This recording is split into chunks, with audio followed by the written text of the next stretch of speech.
4 months ago, I got a message saying, hey, please make some projects using free wood that I can sell to make money. So I have challenged myself to turn regular old construction garbage into a nice woodworking project that actually sells. However, I tend to make things way more difficult than I need to, and I ended up in the Pine Barrens of New Jersey. It's the land of devils and dragon believers. See, Patrick and Carlina believe that dragons existed, but we don't have fossils because their bones were hollow. But more importantly, they have this really unique place. It is a wood shop and a retail store combined in one, making it the absolute perfect place for me to go prototype a project and immediately put it up for sale and see what happens. Little did I know that this trip to New Jersey would leave me with 2 completely useless projects, but also one product that has the highest amount of profitability built into it out of anything that I've shown on the channel. Maker's Handmade is the name of their store, and as you can see here, it's got a very plant bomb vibe to it. So they not only sell things that they make out of their shop, but also other local handmade items, and they sell a ton of houseplants. And with that, I knew that I wanted to be able to create this project around that houseplant theme. Pine Barren Makers Fest is happening next weekend, so the week after this video is going live. And you can go see Patrick and Carlina too. They have over 100 makers that are all going to be out in the field selling their stuff. It is a 2-day long event. They work their butts off to make this possible. Patrick and Carlina are incredible people, and if you can, go visit them. Details right here. Now, this project in particular I made over a year ago on the channel, and honestly is one of my favorite things that I've made on the channel, but it didn't sell very well as far as the files are concerned, and that is because it requires these copper pipes. Back then, I was trying to make the most unique projects that I could, and I really didn't understand that in order to create a viable product, sometimes you have to simplify the entire process. So today we're going to be making a ton of different propagation stations, and we're going to be making them out of 2x material. You can find 2x material for free all across the United States. It's probably not going to be the size or the shape that you want it to be in, but it is a very readily available resource, especially at construction sites. Now, there's some huge drawbacks from working with construction grade pine. First and foremost, it is never going to be completely flat or straight. There's always going to have a bend or a twist or a cup to it, and also it's not going to be completely dry. As you can see right here, it being a softwood, its grain pattern is dramatically different than any hardwoods that we normally use here on the channel. Outside, you can see right here, we have very tight grain and very loose grain inside, tight grain to the side again. That's going to matter a ton a little bit later in this video. But the really great thing about construction grade pine is it's very, very cheap. So one of the really cool things about traveling all the way to New Jersey is that Patrick and Carlina have a Onefinity machine, which means that I can take all of my designs, which I made on the plane, by the way, and cut them out in their shop as if I was in my own, because it's pretty much the exact same machine doing the exact same thing, and I can get the exact same results. Another really cool thing, by the way, is that I'm now affiliated with Onefinity. So for all of you dozens, if not hundreds of people over the last 2 years that have been asking to use an affiliate link because you'd like to be able to give a little bit of a kickback to the channel, you now can. The link is down in the description. For you who are not in the market for a CNC machine, please like the video. It really does help. I knew going into this that I was going to be trying to create 3 projects overall. One was going to be a pot holder. It was going to be a larger plant stand. One was going to be pot clips, a very, very tiny project, and then our propagation station. The pot clips are really, really close. They're not ready yet. I've got a lot of fine tuning left to do, and I really want to make sure that I'm putting out something the best that I can. Now, next up is going to be the plant station holder things, and I had a lot of grand plans about this, I'm telling you, and eventually it might make its way out, but for right now, I had to take a hard stop on it. For all the caveats that I had with this, with bringing in other materials and having to glue things together and all that kind of stuff that makes this very unique, but not very remakeable by y'all out in the community, I was running into that as well with the plant stands. This right here is the entire thing that I went to go make. Yes, this very simple one piece of wood design. I really wanted to make it so that you could cut it out very quickly, not sand a ton of things, and if you wanted to, you could include text as well as different holes. We have 21 completely different versions of this and a circular pattern as well, which I've got a ton to say about. I wanted to really take advantage of the fact that a ton of people have a lot of scraps left over from 2x material, whether it's 2x4 all the way up to 2x12. You can create this and you're not going to have a lot of issues that you're commonly going to face with softer material. Since it is a stick, you can cut it along the grain and you're not going to worry a ton about wood movement. One of the biggest things that I really wanted to have in them are glass test tubes, but I definitely did not want to do them with pine. That is because pine moves and it breathes, and as it's moving and breathing, it's going to create tighter and looser fits with the holes. I went through so many different configurations of the size hole that you actually needed.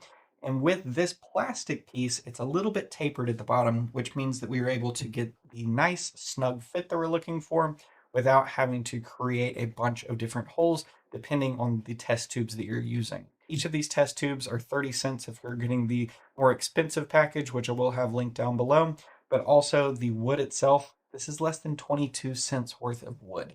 So overall, if you are going to be focusing on the design that we're going to be cutting out today, 3 test tubes, this piece of wood, which is slightly longer, you're still right at $1.12 overall. After a ton of back and forth with Patrick and Carlina about what the designs that they thought were actually going to sell, we ended up with these. Now these obviously are cut here in my shop. I ended up staining them, which is something that I did not do in their store. And spoiler alert, we still had one sell. Out of all 21 designs, these are the 2 ones that really needed to be iterated on, fine-tuned in order to really bring to y'all so that y'all can finally sell these. Now this one obviously is the straight version and it has 3 different holes on it.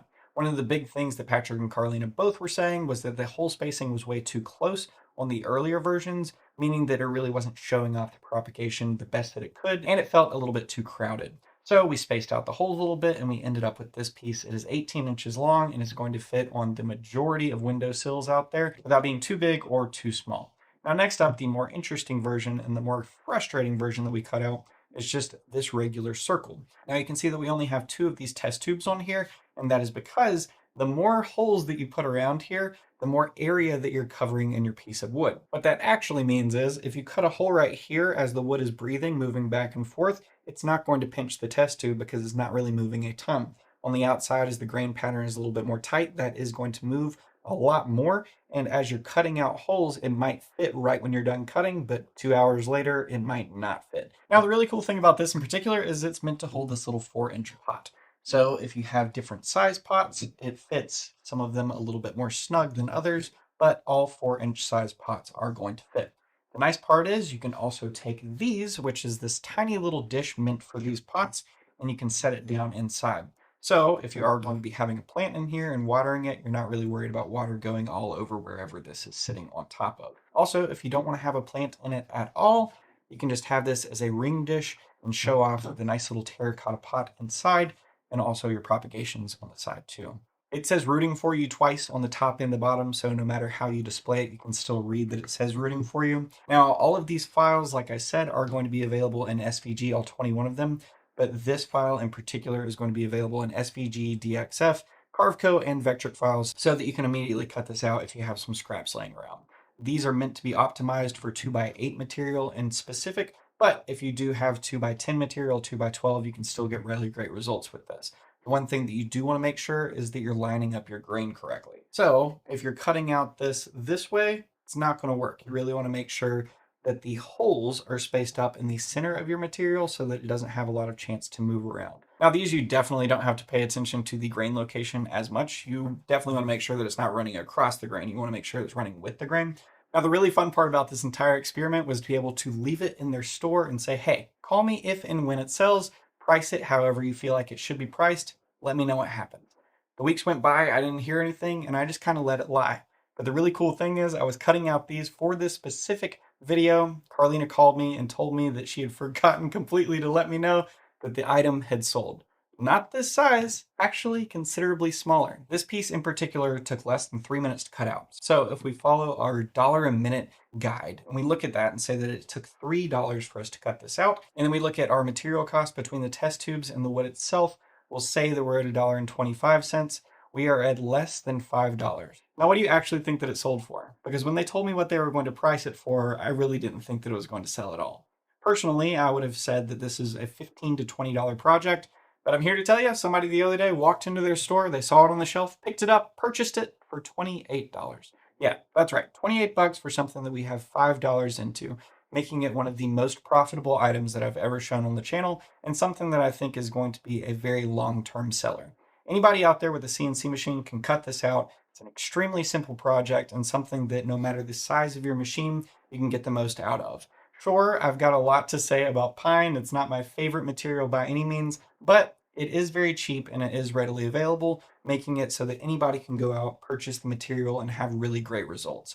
Right here, I just use regular stain on it. I think this is Provincial by Minwax, and it really gives you a great look. So whenever you do bring over all of your plants, they have the nice greens and yellows to them. It makes them pop a little bit more because they are next to a much darker wood. Now in the future, I've got some really cool plans for next year, and I'm not going to spoil it because I'm still working through a bunch of details, but these propagation stations are going to have a huge role to play in that overall. These files are available right now, and if you are not a member of CNC with me, go ahead and check out cncwithme.com. Whether y'all are creating these for gifts for family members, or you're going on the other side of things and you are going to be trying to sell these, hopefully that gave you a really good place to jump off of. Whereas I probably wouldn't have charged $28 out of the gate for that, now I know that it actually will sell. I do think for cash and carry at a market, you're probably going to stick around $20 and you're going to get a lot of people going for these. They're cheap enough to be able to make in bulk and to be able to create package deals saying you're selling them each for $20 or 3 for $50, and that's going to be a really good selling feature in a market. Patrick and Carlina are not only incredible people, but they're also incredible makers, making their way in the world just like all of us, with the tools at their disposal and doing it in a really creative way. I had an absolute blast in their shop, and I also left them a little parting gift as well. So if you are ever in their shop, go ahead and check out the ceiling where you'll see the Pine Barren Pallet Dorks. Thank you so much for watching this week's video. I will see y'all next Friday. Bye. Oh, I did like 7 takes of that. I just keep on squatting in this trailer. My legs.